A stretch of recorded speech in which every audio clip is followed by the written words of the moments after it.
बिस्मिल्लाहिर्रहमानिर्रहीम। दोस्तों, मलिक सिराज अहमद आपकी खिदमत में हाजिर। आज का हमारा प्रोग्राम एक इंतहाई अहमियत का हामिल प्रोग्राम है। आज हम तारीख़ के उस हिस्से को डिस्कस करने जा रहे हैं जिसके मुतालिक बहुत सारी चीज़ें, बहुत सारी आरा लोगों की मस्बत और मनफी अंदाज के अंदर पेश की जाती रही हैं।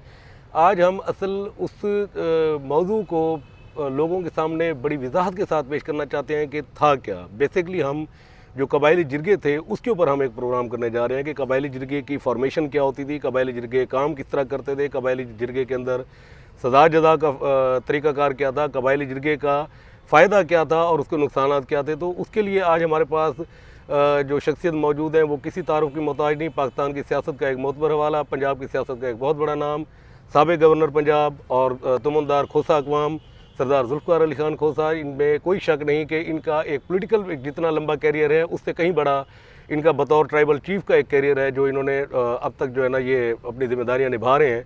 तो हमारी खुशबख्ती कि आज हम एक ऐसे इशू के ऊपर जिस पे हमें बड़ी ऐसी चीज़ें मालूम करने की ज़रूरत थी कि जो खुद लोग बैठकर फ़ैसले करते रहे हैं, उनका जो मौक़िफ़ जानने का जो फ़ायदा है वो हमें आपको और हमें सबको होगा। तो मैं आपका शुक्रगुज़ार हूँ सर, आपने हमें टाइम दिया, आप मसरूफ़ियात थी आपकी।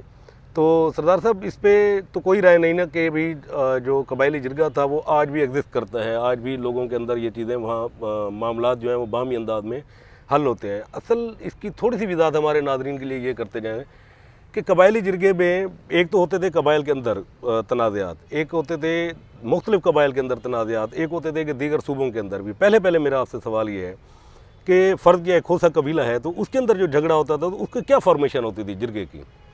देखिए, बड़े कबीले भी हैं और तादाद के लिहाज से जी, और छोटे कबीले भी हैं। जी, मैं आपकी मालूमात के लिए और आपके ज़रिए बाकी जो सामीन होंगे उनके लिए, तादाद के लिहाज से सबसे बड़ा तुमन खोसा है। ठीक है। ये वाहिद तुमन है जो 3 सूबों में आबाद है, बलूचिस्तान, सिंध और पंजाब। बाकी कुछ सिर्फ पंजाब में है, कुछ सिर्फ बलूचिस्तान में है, कुछ सिर्फ सिंध में है, लेकिन ये तीनों सूबों में फैला हुआ है। इसकी तादाद मैं आपको सही माने में नहीं बता सकता हूँ, कम से कम 25-28 लाख की इसकी पॉपुलेशन है जो खोसा अक़वाम से वाबस्ता है। ठीक है। और हर कबीले में शाखें होती हैं। जी। हम उसको पाड़ा कहते हैं, फल्ली भी कहते हैं। जी, फल्ली भी कहते हैं। फल्ली भी कहते हैं। फल्ली सराइकी में आ जाता है। अच्छा। पाड़ा है बलूच ज़बान में। और हर पाड़े का एक मुकद्दम होता है, एक बड़ा होता हम है। लफ्ज़ मुकद्दम इस्तेमाल करते हैं, आप उसको मोतबर कह लेंगे। मोअज़्ज़ज़ जो उसको कहते हैं। मोतबर मोतबर। मोअज़्ज़ज़ नहीं, मोअज़्ज़र तो सब होते हैं, लेकिन ठीक। मोतबर जी, जो पहाड़ों के दरमियान तनाज़ा हो कोई, जी, तो जो कायदा है एक सदियों से चला आ रहा है, वो 2 मुकद्दमीन इकट्ठे हो जाएंगे। अगर उनको अपने में से किसी और मुकद्दम की ज़रूरत पड़ेगी तो उनको भी दावत दे देंगे ओके, कि हमारा इस पर ताउन करा दो। तामुन कराना। और अगर उनसे वो हल हो गया तो ख़त्म हो गया। ठीक है। अगर ना हुआ तो फिर वो सरदार के पास लाएंगे। अच्छा, दूसरे मरहले पे वो सरदार के पास आता है। सरदार ठीक के है, पास लाएंगे। ठीक है। अब सरदार के पास लाने का ये तरीका होता था कि फ़र्श पे हमारी नशिस्त होती थी, कोई जी, सोफ़े बलोच तो रिवायत है ना कि फर्शी नशिस्तें होती हैं आपकी उसमें हमेशा से। फर्शी नशिस्त होती थी। मेरे घुटने के इस तरफ मुदई बैठा हुआ है, इस तरफ मुलज़म बैठा हुआ है। यानी राइट साइड पर मुदई था, लेफ्ट साइड पर। अच्छा, अच्छा, बैठे जहाँ बैठ गए, हाँ, ठीक है। एक तरफ पे मुदई होता था, दूसरी तरफ पे मुलज़म होता था। जी, और मजाल है कि कोई मेरे मौजूदगी में या अपने अपने कबीलों के सरदारों की मौजूदगी में कोई तलखी हो आपस में उन दोनों की। अच्छा, मतलब बड़े मुअद्दब, यानी आपस में वो इख्तिलाफ हाँ, क्योंकि मुखातिब मुझसे हो रहे हैं, आपस में नहीं बोल रहे। आपस में उनका कोई ताल्लुक नहीं है। अगर मैं कहूँगा हाँ तुम बताओ ये क्या है, वरना वो नहीं बोलेंगे। ठीक है। और मैं ये दावे से कह रहा हूँ कि मेरे सामने कभी किसी फरीक ने मुद्दई या मुलज़म मुलज़म जी झूठ बोला। अच्छा, झूठ नहीं बोला। सवाल नहीं पैदा। जब आए हैं किसी ने अगर जुर्म किया तो अपना इकरार कर लेता था आपके सामने। बाप आएगा कहेगी मेरे बेटे ने कत्ल किया। ओके। जो मकतूल है वो कहेगी मेरा बेटा कत्ल हुआ है, ये था। ये नहीं कहेगा बाप भी था, चाचा भी था, मामा भी था, सारे थे। यानी जिसने किया वो ओन करेगा। कभी नहीं हुआ नहीं। और ये आपकी इंटरेस्ट के लिए वकला ने एक मुहिम चलाई थी कि जी जिरगों में वकील को दाखिल होने की इजाज़त दी जाए। तो मैं वो डीसी ने मुझसे बात की, पीए ने मुझसे बात की। पीए अलग होता है, डीसी अलग होता है, आप तो जानते हैं, लोग नहीं जानते। जी जी। मैंने उनसे कहा कि यहाँ झूठ तो होता नहीं है, वकील क्या कहेगा आके मुझे। ठीक है। वो कह रहा है कि मेरा मुलजिम एक है, ये है। उन्हीं का था, इसका बाप भी था, इसका छोटा भाई भी था।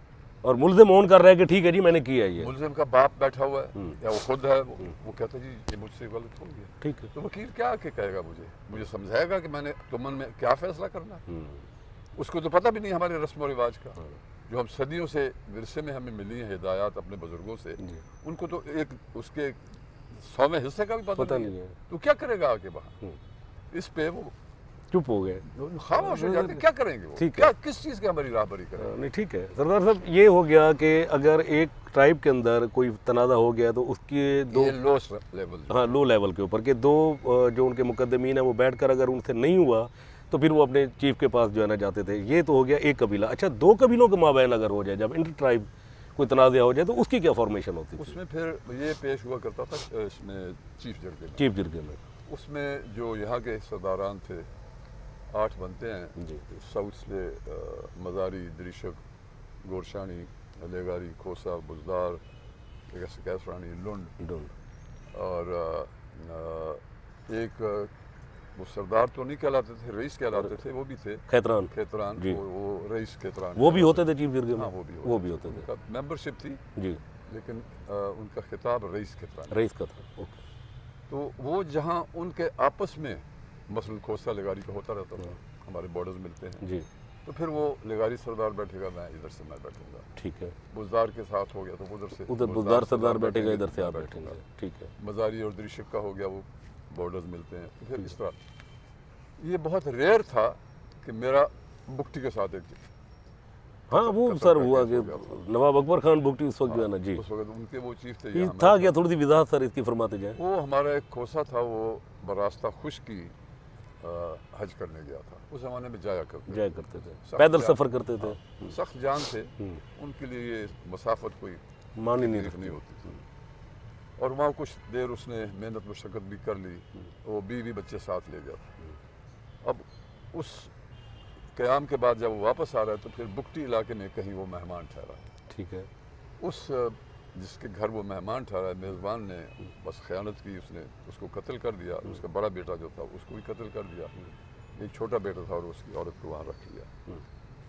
उसके वरसा पेरा कहते हम, उसके पूछते पूछाते पहुँच गए कि बुकटी इलाके में वो फ़लाँ इलाके में वो ठहरा था और वहाँ उसने कत्ल कर दिया था। जी सर।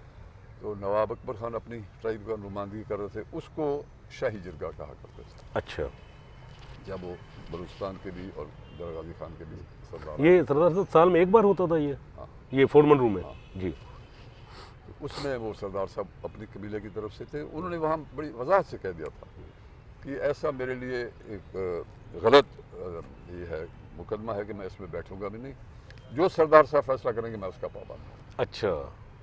उसने इस बुनियाद पर तस्लीम किया कि घर में मेहमान को ठहरा के उसने कत्ल किया बुकटी ने।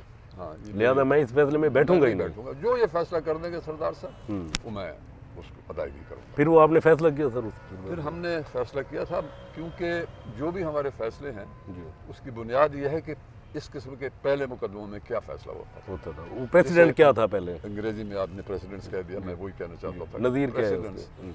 तो हमारी राहबरी उस चीज़ से होती थी जो पीछे, अगर हमने किसी चीज़ में अगर तब्दीली की है तो जहाँ जैसे आप बिफोर रिकॉर्डिंग कह रहे थे कि जो शरण इसका हमारा इस्लाह होता था कि उसको राज़ी करना है, अगर वो राज़ी होता है तो फैसला हो जाएगा, अगर वो राज़ी नहीं होता तो फिर सज़ा है उसकी होगी। वो हम सिर्फ जो कैश की सज़ा होती थी, उस ज़माने में 1000 किसके पास होता था? नहीं होता, 100 भी नहीं होता था। और बाद में फिर जब मैं आया हूँ वापस आया, उस वक्त तो 1000 की कोई इतनी वैल्यू नहीं थी, 100 की तो कोई वैल्यू थी भी नहीं। आज तो 5000 की भी वैल्यू नहीं है। आपको सब्जी खरीदने जाएं तो निकलेंगे तो आपका 5000 खत्म हो जाएगा। तो सिर्फ उस चीज़ को मैं तब्दील करने में अपनी कबीले के मुकद्दमीन और मेरे कबीले के 58 सेक्शंस हैं, पाड़ा जो मैं कहता हूँ, पाड़ा 58 सेक्शन है। हाँ। ओके। तो उधर मैं अपने मोतबरीन को, जो हम मुकद्दम कहते हैं, उनको बुला के उस पर ये रखा जाता था कि सरदार साहब ने फ़लाँ सदी में या फ़लाँ मौके पर ये फ़ैसला किया था 2 फ़रीक़ैन के मतलब दरमियान। तो अब तो वो 2000 कुछ भी नहीं है। तो उसको अगर बढ़ाया है तो उस मुश्तरका मशवरे से। अच्छा, मुकद्दमीन की मुशावरत के साथ ये सिर्फ किया, मैं नहीं। अकेला नहीं। अच्छा। मैं गाइड हूँ उनका, मैं कहूँगा नहीं इतना भी मत बढ़ाओ या इतना थोड़ा सा, ये मेरा रोल होता था। ठीक है। लेकिन मकसद ये होता था कि उधर भी इंसाफ हो और उधर भी इंसाफ, उस पर भी इतना हो कि वो बर्दाश्त कर बर्दाश्त सके। कर। अच्छा, अगर वो नहीं दे सकता, उसका ख़ानदान देगा।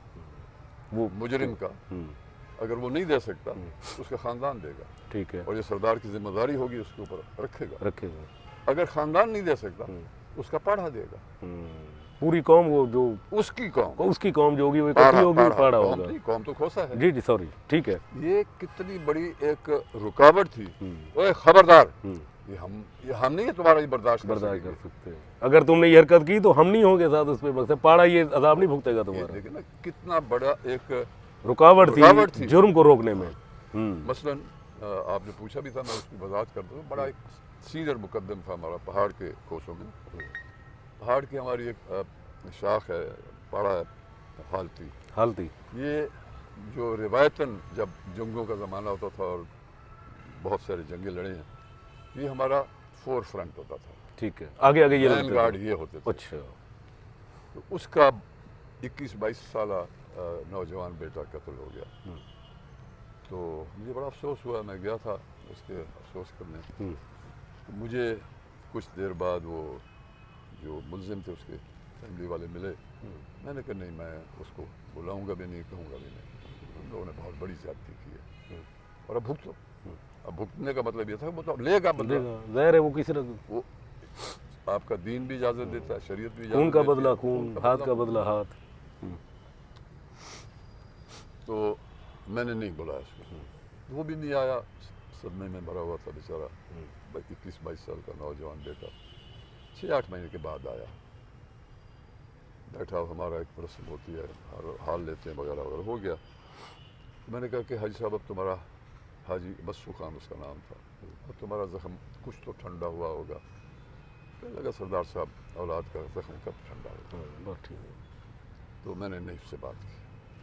कुछ और वक्त गुजर गया, फिर साल तकरीबन गुजर गया। तो तब मैंने उसको कहा कि हाजी साहब, अब तुम्हारा कोई नौजवान जज्बाती वहाँ से कत्ल करेगा, फिर वहाँ से एक और जान गिरेगी, फिर वो इधर से करेंगे। तो मैं आपके ज़ख्म का अंदाज़ा कर सकता हूँ, लेकिन मेरी आपसे एक मशवरा ये है कि आप कुछ अब ठंडे हो जाए। उसने कहा सरदार साहब, मैं आपसे माफ़ी मांगता हूँ, मैं नहीं कर सकता। कोई रो नहीं, बिल्कुल ठीक है, आप मर्जी आप। ठीक। 2-3 दिन के बाद वो आया और रो रहा था कि सरदार साहब, आपने मुझे एक हिदायत दी और मैंने आपको ना कर दी। ये आप इस चीज़ को इस तरह से नज़र करें कि वो कितना करते थे अपने सरदार के ऊपर।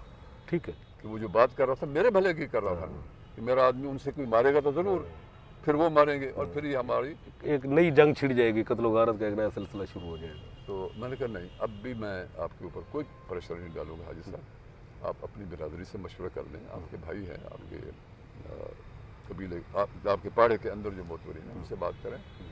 जिस दिन आपका दिल मानेगा कि हाँ मैं बैठता हूँ, तब करेंगे। तो ये हमारी रिवायात और कहीं भी नहीं है। पठान एक कबीले होते हैं, नहीं है, अरई हैं, दीगर जितनी अक़वाम है, मकसद है बलोच ट्राइब के अंदर, या खासतौर पर फलाने नहीं है, ये कहीं भी नहीं, क्योंकि किसी और जगह में सरदारी निज़ाम ही नहीं है।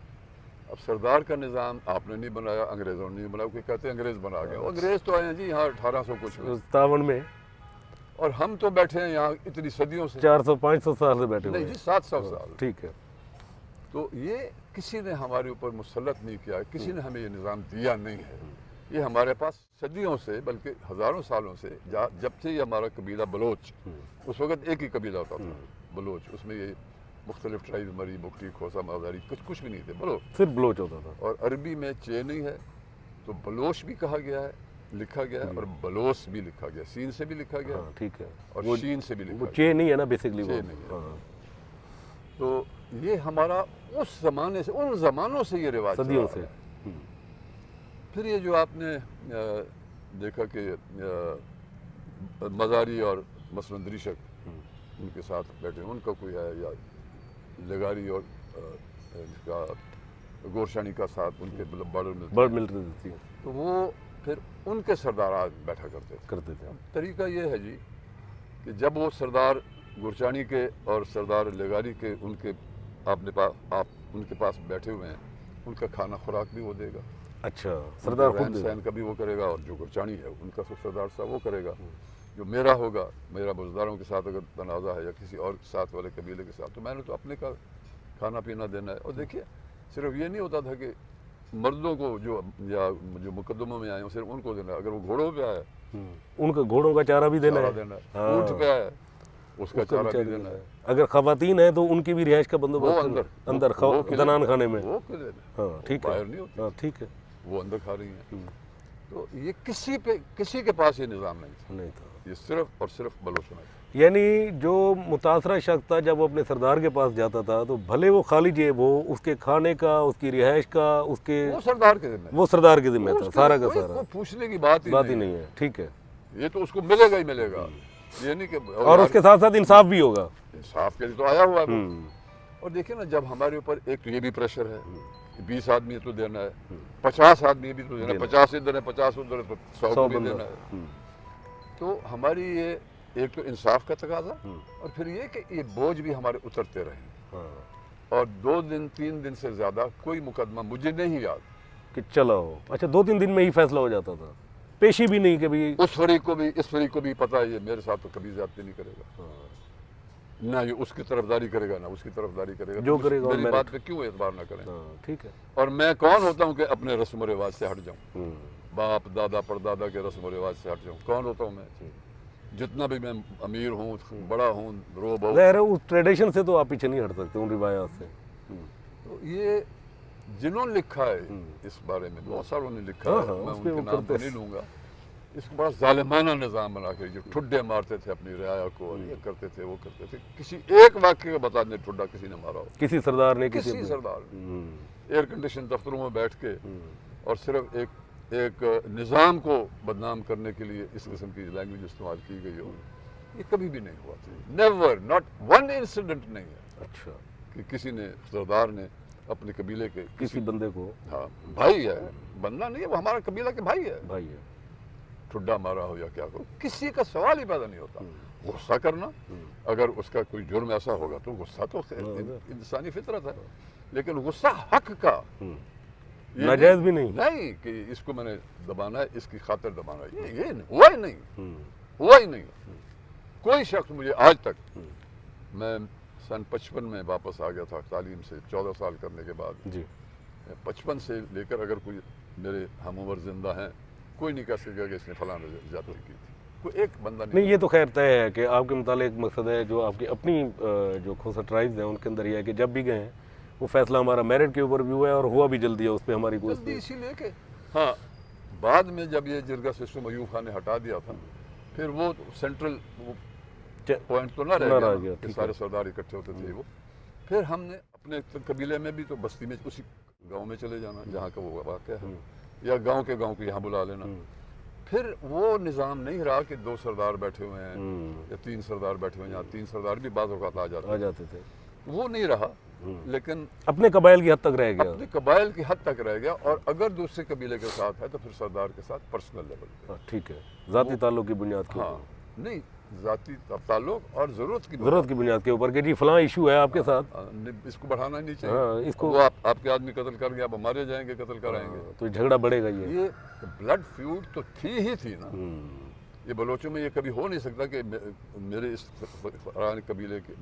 कबीला नहीं शाख के आदमी कत्ल हो गया और वो चुप करके बैठा रहा। सरदार साहब, मेरा एक सवाल है कि फ़र्ज़ किया एक कबीले के अंदर झगड़ा हुआ है और उस झगड़े में एक शख्स ने एक शख्स को मार दिया, तो ये इसकी प्रोसीडिंग कैसे स्टार्ट होती थी कि पहले वो तदफीन कर लेते थे, उसके बाद बैठते थे, कोई फैसला करते थे कि जी बदला लेना है या हमने सरदार के पास जाना है, या उसी वक्त फ़ौरन इतला दी जाती थी?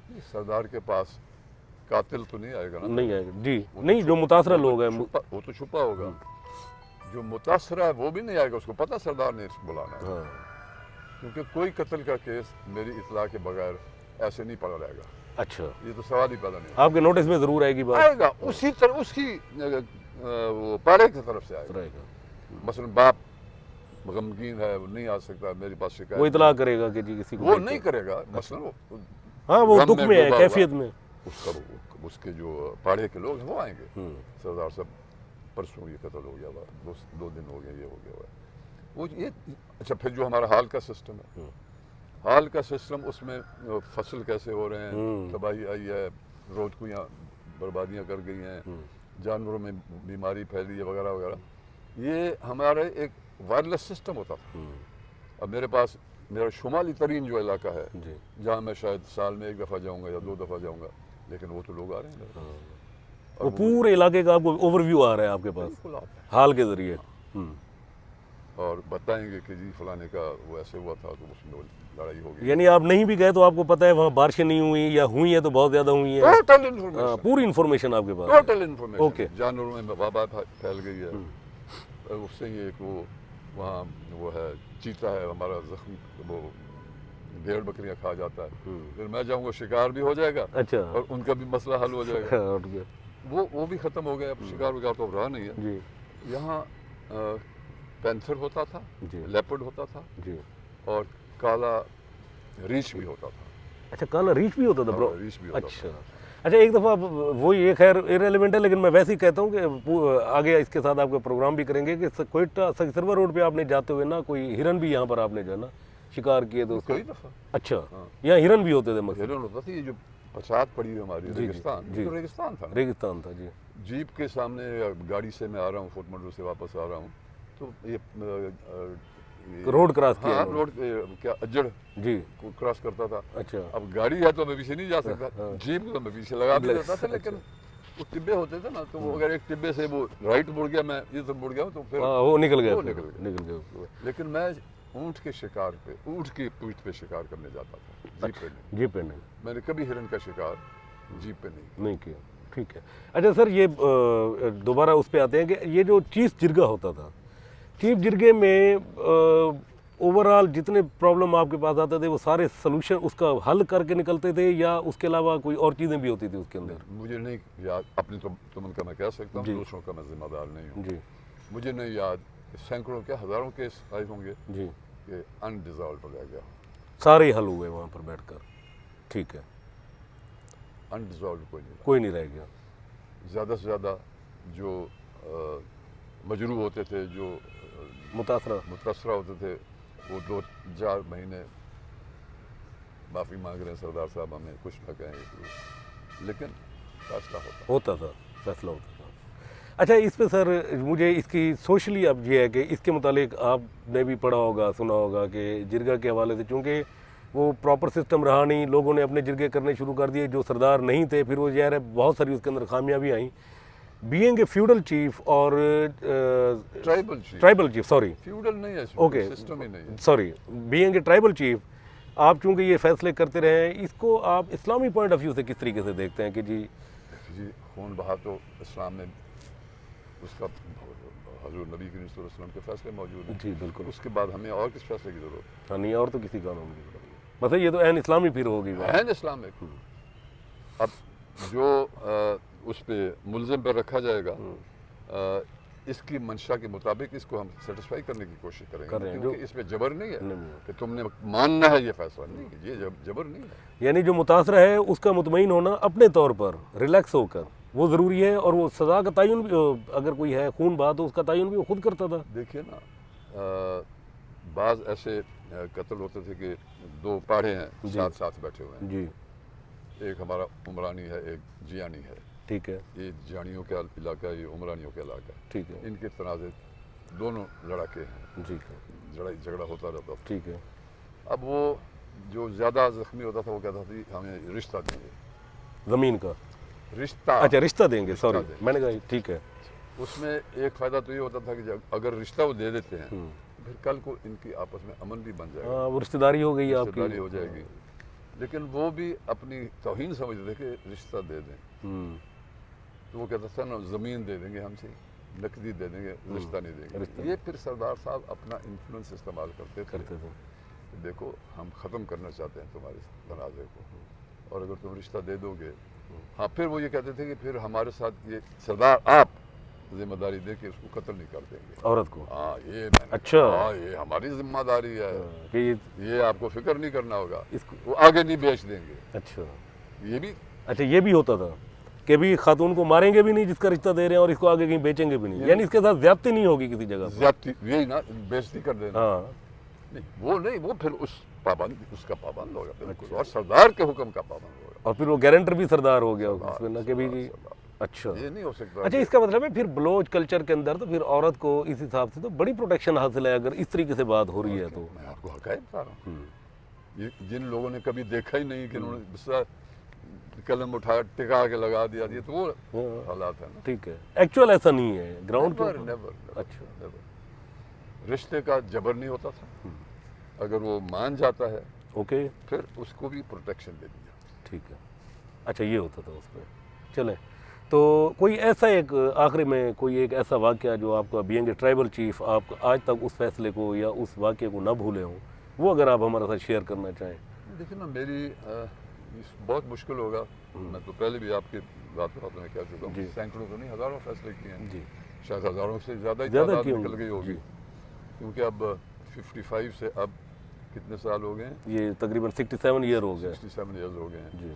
और अब भी तो लोग आते हैं, हाँ, फैसले हो रहे हैं। आप जो अदालतों के रगड़े खा के देखते हैं नहीं हो रहा तो फिर आपके पास आ गए, उसमें फलां ने चक मार दिया, फलां ने चक मार लिया जी, वो आते तो अब भी हैं जी।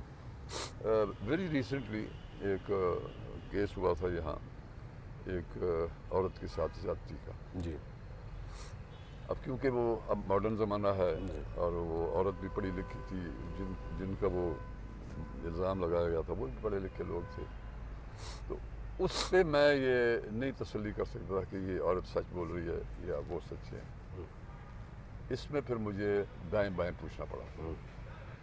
जिस इलाके में वो रहते थे, जहाँ के वो उनके हमसाये थे, हमसाया भी कोई नहीं, हमसाया एक शोहरत वाला, हाँ, मतलब जिस पे आप ट्रस्ट कर सकेंगे, हाँ, ये जो बात कर रहे हैं क्रेडिबल है, ठीक है जी। तो इस तरह से हम फैसले किया करते थे। मलिक साहब, ये नहीं है कि तुक्का मार दिया, ठीक है नहीं है तो नहीं है, पूरा इन्वेस्टिगेट होता था। ये तो रिस्पॉन्सिबिलिटी आपके ऊपर है, सिर्फ ट्राइबल नहीं, शरई भी तो है ना। मतलब ऐसे तो आप किसी को सजा नहीं कर सकते। ठीक कह रहे हैं। तो वो लोगों को इसका कोई पता नहीं था ये क्या सिस्टम ही क्या है। बस लाहौर के या किसी और जगह के एयर कंडीशन दफ्तरों में बैठे रहे, कलम टिका के लगा दी। मुझे याद आ गया, आपने पुरानी बात याद करा दिया जी।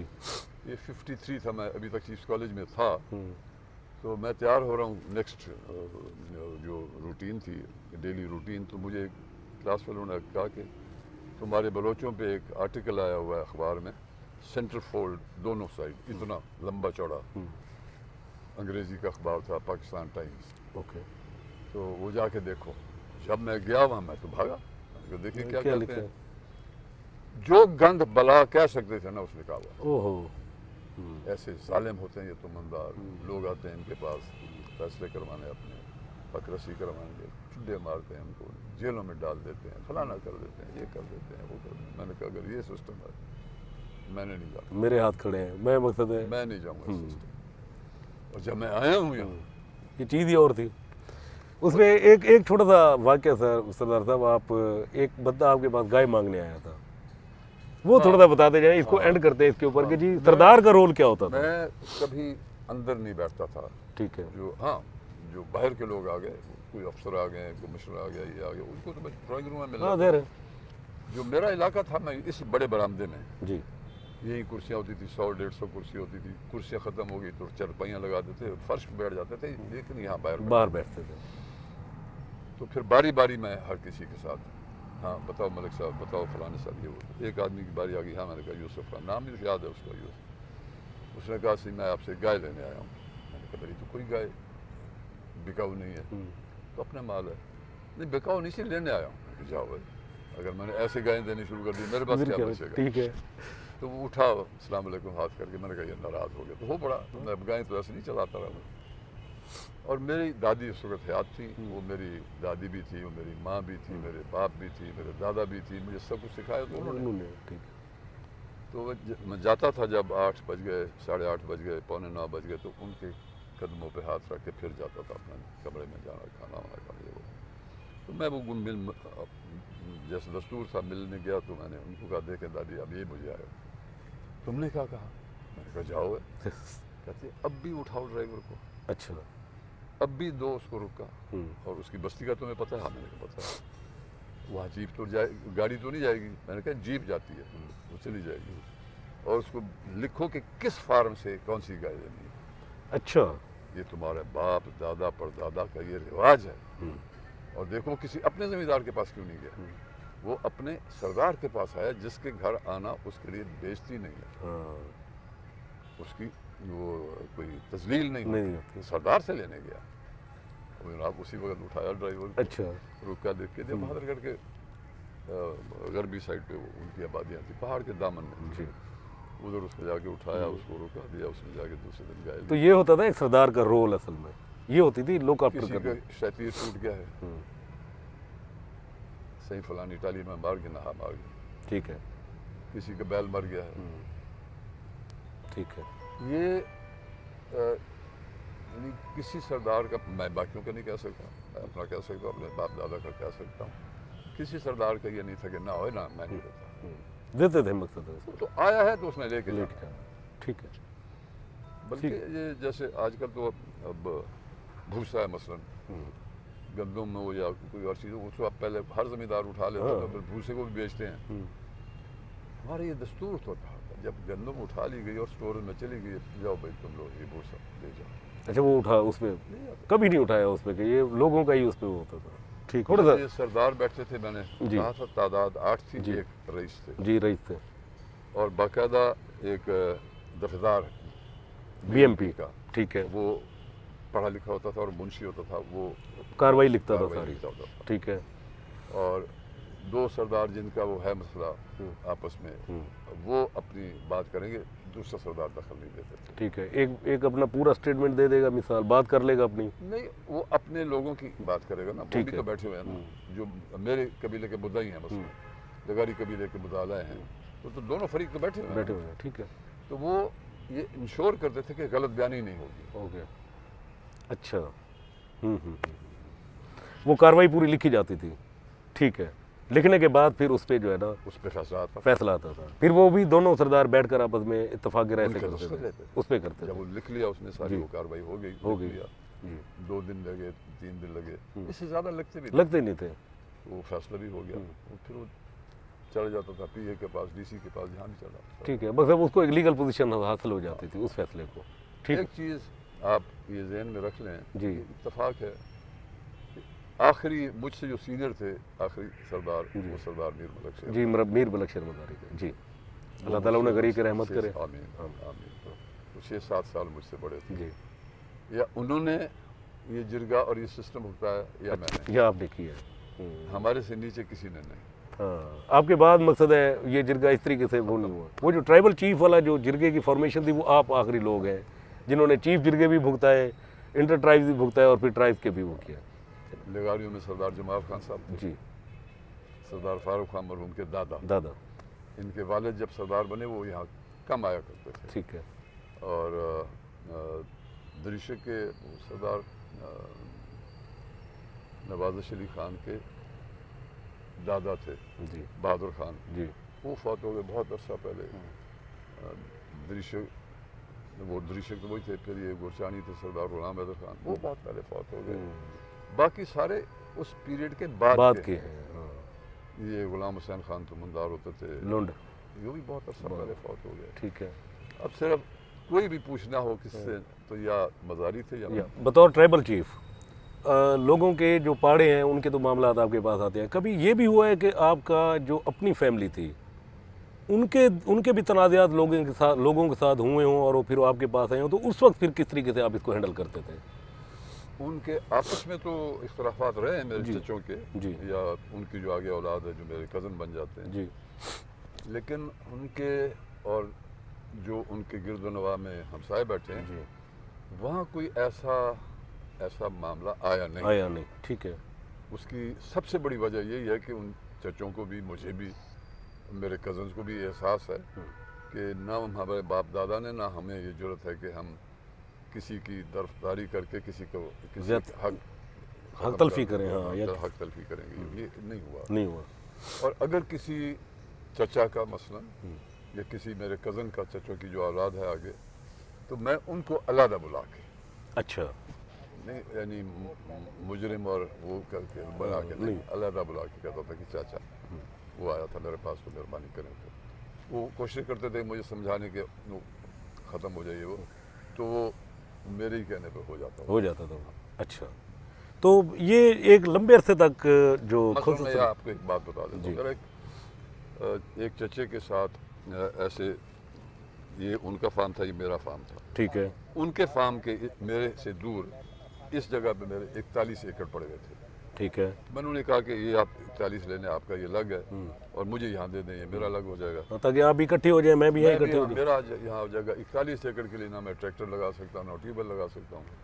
उन्होंने हाथ बांध दिया कि मैं माफ़ी मंगता सी मैं कि ठीक है हूँ मैं इनको विचे सा पहली चौथ वाली है कि मैं भी चाहता तो पहला हक तो हमसायो।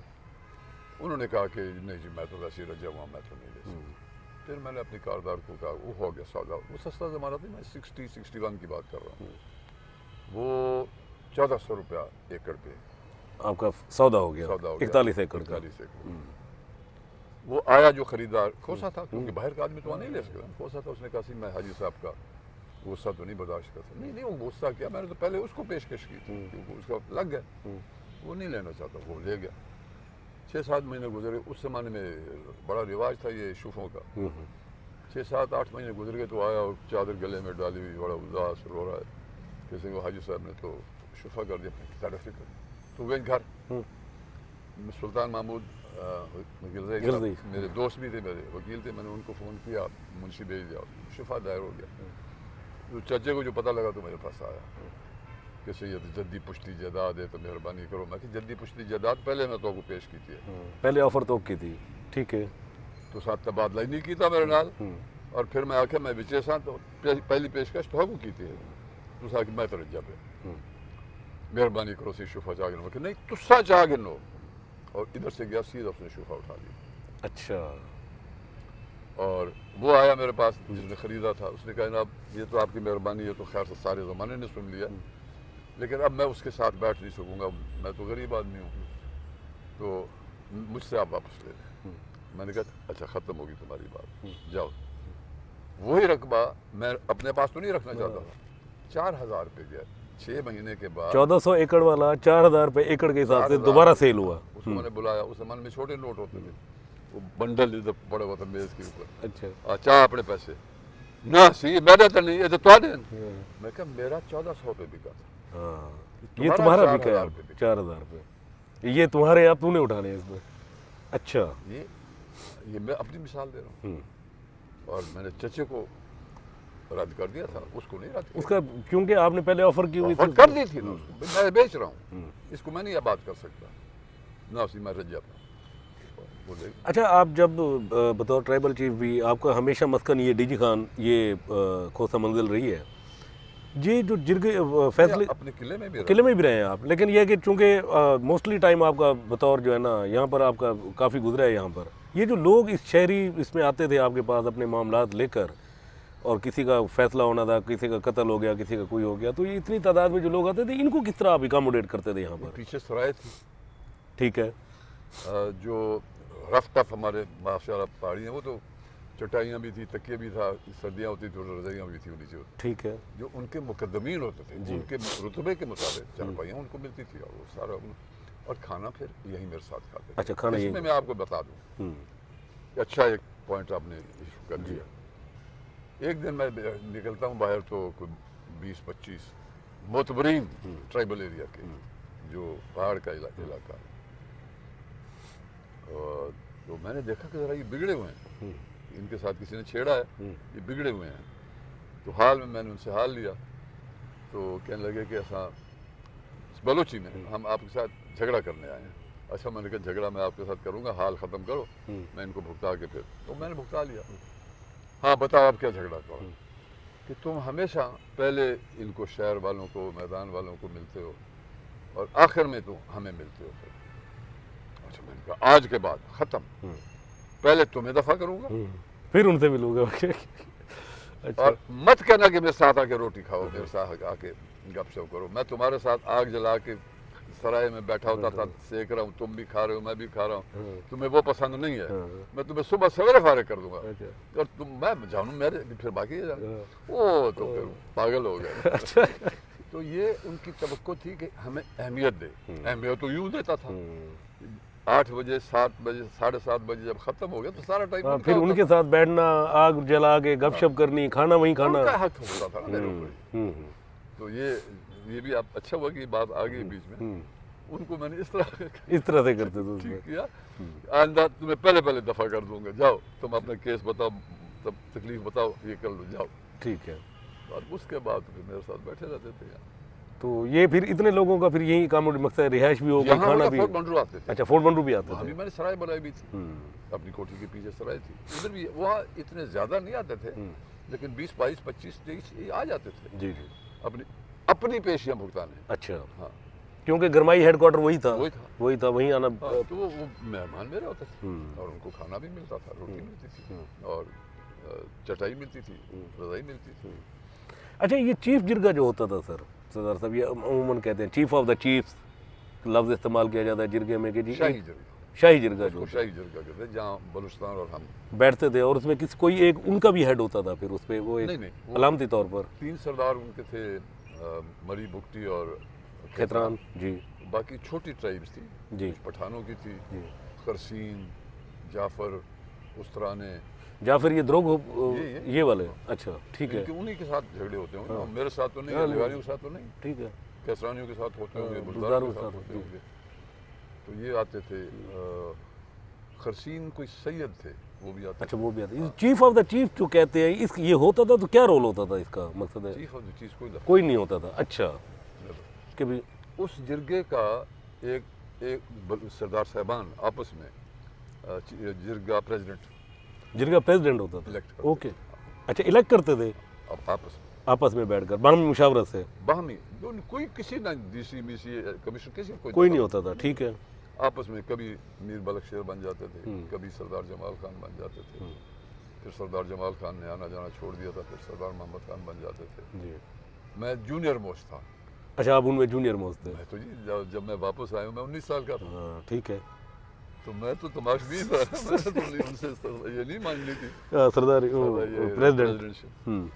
तो उस वक्त भी ये 2 ग्रुप्स बने हुए थे सरदारों के, एक मज़ारी सरदार का ग्रुप था, एक लिगारी सरदार का ग्रुप था। अच्छा, यानी सरदारों के दरमियान भी ये 2 ग्रुपिंग थी ये इस जिरगे की जो प्रेसिडेंटशिप के लिए। अच्छा, बाकायदा लॉबिंग होती थी? वो करते होंगे, मुझे नहीं किसी ने कहा। एक को मज़ारी सरदार डील कर रहे हैं, एक को लिगारी सरदार डील कर रहे हैं। ठीक है। वो मेरे ख्याल में दरिशक उनके साथ होता था, टिब्बी लुंडान, हाँ, वो भी उनके साथ होता था। ठीक है। मोहम्मद अफजल खान साहब उनका नाम था, सरदार साहब का जी। गोरशानी और लिगारी मेरे दादा इसकी सपोर्ट करते थे, मोहम्मद खान सर जमाल खान की। ओके। और फिर बाबा आ गए, लेकिन बाबा का मुझे नहीं मालूम कि उन्होंने किसको सपोर्ट किया, किसको नहीं किया। ठीक है, बहुत छोटा था। तो आप फिर किस ग्रुप का हिस्सा? मेरा तो सारा उठना बैठना इन्हीं के साथ, लगारियों के साथ। सारे मेरे क्लास फेलोज, एक साथ सीनियर एक साथ जूनियर। ठीक है। वालिद साहब का ये मोहम्मद खान चीफ कॉलेज, बाबा चीफ कॉलेज, ये क्लास फेलो थे? क्लास फेलो नहीं, मोहम्मद खान बड़े थे। अच्छा, सीनियर थे वो। ठीक है, बड़े थे। ठीक है। तो सारा ताल्लुक इन्हीं के साथ, इनके साथ था। तो आप लगारी कैंप का हिस्सा? इसी जगह पे यहाँ पहले पूरी एक ड्राइव होती थी, गैराज यहाँ होता था जो आप कचरा देख रहे हैं। जी। तो एक बड़े सीनियर लॉयर थे। ये रिकॉर्ड हो रहा है? जी, रिकॉर्ड हो रहा है सर। अच्छा जी, हो जाए। हाँ, तो मैं नाम नहीं लूँगा उनका, सिर्फ जी रिकॉर्ड हो रहा है जी। बड़े सीनियर लॉयर थे, सीनियर मोस्ट होंगे गालिबन। मुझे कहने लगे कि सरदार साहब इस तरफ रास्ता मजमा था, उस तरफ मेरी तरफ मुंह करके ऐसे हाथ बांध के कह रहे हैं मैं आपसे एक हाथ 10 बस्ता रिक्वेस्ट कर रहा हूँ। मैंने कहा नहीं, आप ऐसे ना करें, शर्मिंदा ना करें, मेरे बुजुर्ग हैं, बड़े हैं, आप बताएं ना क्या है कि आप इस ग्रुप को छोड़ें। अच्छा। मैंने कहा फलाने साहब, आप मेरे बुजुर्ग हैं, बड़े हैं, वजह तो हो तो मैं छोड़ूं, मेरा तो इनसे ताल्लुक है। सरदार मोहम्मद खान चचा है, सरदार जमाल खान दादा थे, मेरे दादा के दोस्त थे, और आप रिश्ते में भी इसी तरीके से उनको डील करते थे? तो मैं तो वो मेरे चचा हैं, ये जो उमर खान, जाफर खान, ये तो हमारे भाई हैं सारे, एक कुछ हैं। कोई मुझे कोई ऐसा कोई दलील हो, कोई वजह तो हो। हो जाए ना, फिर मैं कहूँगा नहीं जी अब मैं नहीं इनके साथ हो सकता। कि सही आप अपना वजन नहीं जानते, आपका सबसे बड़ा ट्राइब तो आपका है, और आप अंधाधुंध इनके पीछे हो जाते हैं और आपको ये मिसयूज़ करते हैं। ये उनके अल्फाज थे। मैंने ऐसे बड़े थे, मर्जा उम्र में बड़े थे और पेशे में भी सीनियर थे। मैंने कहा ये थोड़ी बहुत तलखियाँ मलखियाँ होती रहती हैं, कोई मुझे वजह देंगे तो फिर मैं खुद ही अदरवाइज मैं ऐसे नहीं छोड़ सकता। और वो वजह आ गई थी मोहतरमा फातिमा जिन्ना की। वो जो प्रेसिडेंशियल इलेक्शन था जिसपे मैं और मेरे तीनों चचे, उन्होंने मुझे कहा था कि जी साकू इजाज़त दो तो और सारा ट्राइब अयूब खान नाल खड़ो बेशक तो साकू इजाज़त दो जो असा 3 वोट कहीं को ना आखसूँ, असा 3 वोट मोहतरमा को ले। मैं नहीं, ये नहीं हो सकता। आप फिर उसकी दराड़ों की बुनियाद डाल रहे हैं, ये नहीं हो सकता। या सारे उधर जाएंगे या सारे इधर आएंगे। ठीक है। वो कई दिन आते रहे। आखिर फिर मैंने ये कहा कि देखिए मैं मार्शल लॉ के हक में नहीं हूँ, लेकिन ये हुकूमत रहेगी इसीलिए। सदर, सिटिंग सदर मोहतरमा को छोड़ के घर नहीं जाएगा। सदर बना के घर नहीं चला जाएगा। ठीक है बात। हमें फिर तकलीफें होंगी, मोगे बंद होंगे, पर्चे होंगे, ये होंगे वो होंगे। फिर मत आना मेरे पास कि जी मना लें, फिर हमें बर्दाश्त करनी पड़ेगी। वादा ठीक है। उनकी क्या अटैचमेंट थी मोहतरमा की जो मैं नहीं समझ सकता। अच्छा। अता मोहम्मद साहब की कोई थी, ये गुलाम जलानी खान थे गुरमानी जी, छठा गुरमानी के। ठीक है। उसने कोई इनको कोई कायल किया हुआ था। अच्छा, ठीक है। तो मैंने कहा ये फिर नहीं होगा, फिर अपोजिशन भुगतानी फिर पड़ेगी। हमें भुगतानी पड़ेगी। जेलों में जाएंगे, पानी बंद होंगे, नहरें बंद होंगी, वो करना पड़ेगा। सही हुक्म थी जी महाराज जी में हो गया। और मैंने कहा कि ये आपका तो मेरे से ज़्यादा ताल्लुक़ रहा है उनसे, मैं तो कॉलेज में पढ़ रहा था। चलते हैं, सरदार मोहम्मद खान साहब चचा है और उनसे मिलते हैं और उनको यही बता देते हैं कि इस मामले में हम मोहतरमा के साथ हैं और ज़िलाई सियासत में आपके साथ हैं। चुनाचे हम उनके पास गए, उन्होंने अपने भाई बुला लिए थे, कुछ कज़न वगैरह बुला लिए थे। तो जब मैंने ये बात की तो उन्होंने ये फरमाया कि बुज़ुर्ग थे, बड़े थे, कि नहीं ये तो नहीं हो सकता जी। अगर हम जीत गए, हम हुकूमत में होंगे, आप अपोजिशन में होंगे, तो वो कैसे चलेगा। और अगर आप जीत गए तो आप हुकूमत में होंगे तो हम अपोजिशन में होंगे, तो कैसे चलेगा। तो मैं बड़े ये वो लफ्ज़ मुझे आज भी याद है। मैंने कहा चचा अगर आप जीत गए और हम अपोजिशन में हुए, हम आपको कोई गिला नहीं देंगे।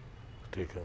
और अगर हम जीत गए और आप अपोजिशन में हुए, मकामी ज़िले सियासत में हम आपका साथ देंगे, हम आपके साथ होंगे। ठीक है। यही अल्फाज थे मेरे। उन्होंने कहा कि ना ये नहीं हो सकता। मैंने कहा ठीक है, अस्सलाम वालेकुम। अच्छा, उस वक्त हमने इनको छोड़ के आ गए। वो आपकी सेपरेशन हुई, लगारी और खोसा जो है ना अलग हुई है। अच्छा, हालांकि मैंने कहा था कि ज़िले में सियासत तो हम आपके साथ करेंगे, ये तो ऊपर का मसला। फिर वो मीर साहब भी मोहतरमा की सपोर्ट कर रहे थे, फिर आप भी मीर साहब और मैं, हम दोनों खुल कर आ गए उस तरह। वो तहसील थी हमारी। बुजदार किन के साथ थे? बुजदार भी हमारे साथ। और अपना कैसरानी? कैसरानी का मैं नहीं कह सकता। अच्छा, यानी मज़ारी, खोसा और बुजदार ट्राइब जो थे ये मोहतरमा की। बुजदार मेरे ख्याल में हमारे साथ है। ये 2 ट्राइब तो बड़ी थी ना उनकी, और उनके साथ दरिशक, ठीक है, वो तो थी ना। हाँ मैं और हमारे साथ लुंड सरदार जी, इन्होंने मेरा साथ दिया था आपका। ठीक है। यही वजह थी कि शायद आप चूंकि एक बड़ा धड़ा इस तरफ हो गया था तो ये फिर डीजी खान में आप विन कर गए थे शायद। जी सिर्फ शायद नहीं, डीजी खान वाहिद जिला है जहाँ मोहतरमा ने जीते। है। हाँ, और कहीं नहीं जीती वेस्ट पाकिस्तान में, ओनली डेरा गाजी खान। उधर का वो और इधर का ये जो हमारा साथ बन गया था। लगारी साहब हम उनके साथ रहे, ठीक है, उन्हें रहना था, उनका रिश्ता हो चुका था। नवाब अफकानाबाद की फैमिली। नवाब साहब थोड़ा सा नाराज़ भी थे शायद आपसे? नहीं, अब आप बात कर रहे हैं तो मैं बता देता हूँ। जी, उनके भी क्लास फेलो थे और बाबा के भी क्लास फेलो थे, मियाँ मोहम्मद सरवर बोदला साहब। जी, मियाँ सरवर बोदला। हो गया इलेक्शन, बन गए, सदर बन गए, तो मुझे मिलने आए थे यहाँ घर पे। मैं उनको बहुत एहतराम से मिलता था, वालिद साहब के क्लास फेलो थे। उन्होंने ये सब्जेक्ट छेड़ा था कि सरदार साहब, बड़े सरदार साहब मेरे मोहसिन थे, मीर साहब मेरे मोहसिन हैं, आप मेरे मोहसिन के फर्जंद हैं, और नवाब साहब मेरे मौसन हैं, तो मुझे अच्छा नहीं लगता कि, तो मैंने कहा कि मियाँ साहब मेरा उनसे वही ताल्लुक़ है जो आपके साथ है, मेरे बाबा के क्लास फेलो, आप भी क्लास फेलो, और उनका बेटा मेरा क्लास फेलो। ठीक है। ये उस बात पे नहीं, मैं मिलने के लिए तैयार हूँ, लेकिन एक चीज़ आप जहन में डाल लें कि किसी लफ्ज़ में, किसी ज़बान में, किसी लहजे में सॉरी, गलती हो गई, ये नहीं होगा। ठीक है। ना गलती की है, ना माजरत खाएं के ऊपर, कोई ये नहीं होगा, ना वो मैं करे मत नहीं, आप भी नहीं करेंगे। अच्छा। उन्होंने कहा मीर साहब से भी बात करूँगा, मीर साहब से भी बात होगी, फिर दोनों मिलकर यहाँ आए, मेरे पास तशरीफ ले आए। ये तय हुआ कि ठीक है आप बेशक जाके नवाब साहब को मिले। मैंने पहले आपको कह दिया था, आज दोहरा रहा हूँ, जब चलने के लिए मुझे कतन कोई रुकावट नहीं है। ठीक है। मेरे चचा हैं, लेकिन ये नहीं होगा, आप भी नहीं कहेंगे, मीर साहब भी नहीं कहेंगे, मेरी तरफ से नहीं कहेंगे, अपनी तरफ से कहें, आप उनकी तरफ से कहें, मेरी तरफ से नहीं कहेंगे। ठीक है। ये तय हो गया। वो गए, उन्होंने टाइम ले लिया, हमें बुला लिया। उस ज़माने में तो वो टेलीफोन होते थे, ये तो नहीं होते थे। हम चले गए और टाइम पे पहुँच गए Lahore governor house. Governor house. Okay. हम पहुँचे तो 4 बजे का टाइम दिया था, बात दोपहर के, तो हमें 4 बजे अंदर बुला लिया और बिल्कुल रिलैक्स थे। नहीं, उस पर आपकी एक तस्वीर भी बड़ी वायरल हुई थी उस वक्त अखबारात में, जब आप नवाब अब्काला बाग से मिल रहे थे। वो नहीं, वो 62 का इलेक्शन था। वो 62 का इलेक्शन था उस पर। अच्छा, ये नहीं थी। ठीक है, वो बताता हूँ उसका भी आप। तो मिले, बड़े प्यार से मिले, हम तो उनके बरखुरदार थे, वो बराबर के थे। तो पहले 20-22-25 मिनट तो मियाँ जहान की बातें और चाय वगैरह होती रही। तो फिर मियाँ साहब ने शुरू किया कि जनाब नवाब साहब, मीर साहब तशरीफ लेना है और सरदार साहब तशरीफ लेना है। वहीं रोक दिया। अच्छा। वो फौत हो चुके हैं, उनकी पीठ सुन रही है। उनके लफ्ज़ मैं दोहराऊंगा, मियाँ साहब जौना वाला कम की थे ना। अच्छा। रन्ना वाला कम तो नहीं कीता, ये लफ्ज़ थे नवाब अब्काला बाग के, सराइकी बोलते थे, और यही लफ्ज़ थे उनके। जौना वाला कम की थे ना, रन्ना वाला कम तो नहीं कीता। मीर साहब, सरदार साहब कन्ना तेल पाओ, मीर मोहम्मद वाले खिलाफ कुछ नहीं करते। मतलब उन्होंने उस सियासी फैसले को अप्रिशिएट किया कि जी खुलकर इन्होंने मुखालफत चढ़ के किया। ये तो नहीं मुनाफिकत की ऊपर से हमारे साथ है, पीछे से। और ये अमीर मोहम्मद आपके खिलाफ कभी कुछ कर नहीं। क्या बात है। फिर मुझे मुखातिब हो कहने लगे, बरखुरदार तू तो मेरा भतीजा ही। अच्छा। मैं को पता हूँ मेरे लगे जो तू सबको छोड़ी वेंदी जेरे तोरा बयान लगे अखबार मैं कितना हुण मैं नहीं आख सकता। मैं को पहले पता लग गया तो मैं ताकू कन कने पकड़ के अपने नाल खड़ा वहां, लेकिन हुण सरदार है, हुण ना हुण बयान दे खड़े, हुण मकसद है, ये उनके अल्फाज थे। अच्छा, इसका मतलब है फिर वो फिर नवाब अब्काला बाग से फिर मामला ठीक रहा इसी तरह। नहीं, हमने कौन से फेवर लेने थे। नहीं, ठीक है, वो मियाँ साहब की ख्वाहिश थी, मेरा इसलिए उसमें इतराज नहीं था। वो बाबा के क्लास फेलो थे, उनका बेटा मेरा क्लास फेलो, मतलब चलो यार, जो इनका दामाद था लगारी साहब, सरदार मोहम्मद खान का। ठीक है। तो ये उस वक्त साफ सुथरी सियासत होती है, मतलब खुली ढुली बात हुई, मतलब क्लियर ब्लैक एंड व्हाइट। के पास गए थे जी, उस मामले में हम अलग जिले में साथ, इन्होंने कहा नहीं, उधर से कट हो गए। और फिर मुझे मिले थे ना जिन्होंने मुझसे बात की थी, वो डिठे ना अपना हाल, वो ठट्टे पे तो वेंदे पे हो। चले तो वो बहरहाल एक दो और भी बातें मैं वो नहीं चाहूँगा, मैं नहीं चाहता कि वो इनके उनकी पॉलिसीज कुछ और थी मेरे बारे में। आपस में बैठ के वो कहते थे ये दो अतामंद खड़े थे, दो जुल्फकार खड़े, कह नहीं करे सुने, यानी ये भी अच्छा इस हद तक भी डिस्कस होता था, लेकिन नहीं कहना चाहता। ये बातें बहुत दिलचस्प बातें हैं, जो सरदारी निज़ाम और वो चीज़ तो गई उसमें ये लोगों के पास रिकॉर्ड आ जाएगा। और ये बड़ी अच्छी चीज़ है कि लोगों के पास ये जो तारीखी हमारे जो पॉलिटिकल वो इश्यूज़ है उस पर उनके पास होने चाहिए रिकॉर्ड के ऊपर ये चीज़ें। यहाँ बैठे थे हम जी, जो उधर से अपोजिशन लीडरशिप आई थी, उसमें नवाब मुश्ताक गुरबानी भी थे, नवाब नसरुल्लाह खान थे, बहुत बड़े बड़े नाम थे, चौधरी मोहम्मद अली थे, साबिक प्राइम मिनिस्टर रहे वगैरह वगैरह। इन्होंने कहा था, नवाब मुश्ताक खान ने कहा था कि मेरा इंतज़ाम न करना, मेरा घर वहाँ है, डीजी खान। तो ये बेडरूम उनका था, क्योंकि बाहर का था तो लोग आएंगे मिलेंगे ये वो। तो वो सारी रात इबादत में गुजारते थे, कोई 11 बजे के करीब आते थे। तो मैं उनके साथ बैठा हूँ, मौसम अच्छा था, यहाँ लोग बैठे हुए सारे, यहाँ उनकी कुर्सी ऊंची जगह पे लगा दी थी। तो किसी उर्दू स्पीकिंग, मैं बहादुर का लफ्ज़ नहीं इस्तेमाल कर रहा, उर्दू स्पीकिंग ने कहा कि नवाब साहब, सरदार साहब ने हम पे बड़ा एहसान किया जी, इन्होंने जमहूरियत का साथ दिया। एहसान किया? बिगड़ के कहने लगे, एहसान किया? सरदार साहब ने सिर्फ अपने ख़ानदान की रिवायत पूरी की।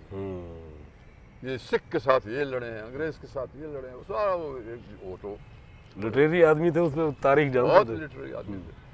कोई एहसान नहीं किया, मैं इनके मुंह पे कह रहा हूँ, कोई एहसान नहीं किया।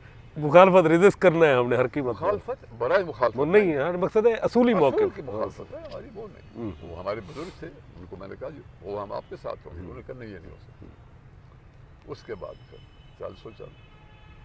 नवाब मुश्ताक खान का आप कहते हैं कि जी बहुत लिटरेरी थे, मकसद है उनका। क्या बात है, अच्छा, क्या बात, क्या बात। मैंने आपको बहुत कम इंस्पायर्ड देखा है, लेकिन आप नवाब मुश्ताक खान के उससे बड़े इंस्पायर हैं कि भाई। उनसे बहुत इंस्पायर्ड था नवाब कालाबाग।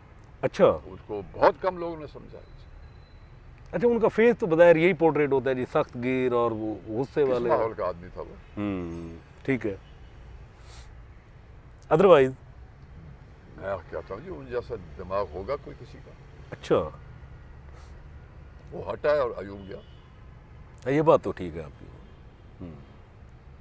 देखिए जी, नवाब साहब भी मेरी तरह, वालिद उनके फौत हुए थे, वो भी कोर्ट ऑफ वार्ड्स वगैरह वगैरह, और नौजवान थे। तो जब वहाँ वापस आ गए तो वहाँ एक अंग्रेज़ एसपी पोस्ट हुआ था, पहला नाम मुझसे भूल रहा है उसका, समथिंग किलबर्न, फैमिली नेम था किलबर्न। किलबर्न, ठीक है।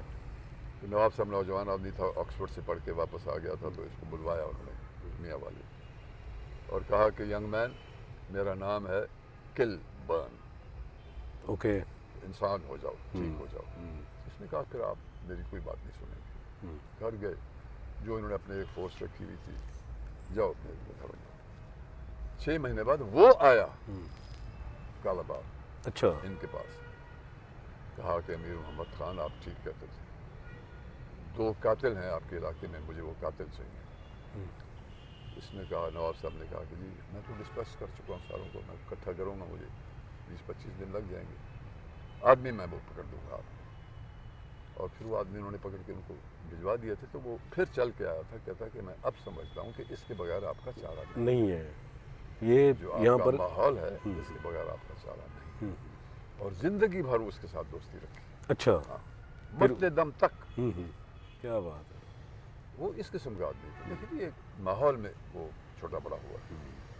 तो इंशाल्लाह फिर नेक्स्ट किसी मौजू के साथ आपकी खिदमत में हाजिर हूँ। ये थे जी हमारे साथ साबिक गवर्नर पंजाब और ट्राइबल चीफ खोसा अक़वाम सरदार ज़ुल्फ़िकार अली खान खोसा। जो कबायली जो जिरगा होता था, उसकी जो फॉर्मेशन होती थी, उस पर जो कबायली सरदार का एक रोल होता था और किस तरीके से इंसाफ लोगों को दिया जाता था, उसके ऊपर एक पूरी ब्रीफ, एक डिटेल गुफ्तगू कर रहे थे। उम्मीद है वो लोग जो जिरगे के हवाले से किसी उलझन का या किसी तज़ब्ज़ुब का शिकार हैं, उनके लिए ये मालूमात बहरहाल बड़ी होंगी कि यहाँ पर एक तो फौरी इंसाफ मिलता था, कहीं पर किसी से ज़्यादती नहीं होती थी, और उसमें जो सबसे बड़ी बात होती थी वो ये होती थी कि जो गारंटी होती थी इस मामले की, वो ट्राइबल चीफ जो होता था वो उसकी गारंटी होती थी, और उस गारंटी से लोग बाहर भी नहीं निकलते थे। तो मौजूदा सिस्टम से जहाँ लोगों को 2-2 पुश्तों तक भी लोगों को इंसाफ नहीं मिलता, यहाँ पर कबायली जो जिरगा होता था उसमें 3 दिन के अंदर या मैक्सिमम 4 दिन के अंदर फैसला हो जाता था, और वो भी किसी 1 रुपये के खर्च किए बगैर। सस्ता और फौरी इंसाफ होता था, इन इस्लामी असूलों के मुताबिक होता था। कबायली जिरगों का उस वक्त तनाज़ात भी इतने ज़्यादा लंबे नहीं हो पाते थे, तो कोशिश करते थे सरदार के किसी तरीके से ये मामलात को जल्द से जल्द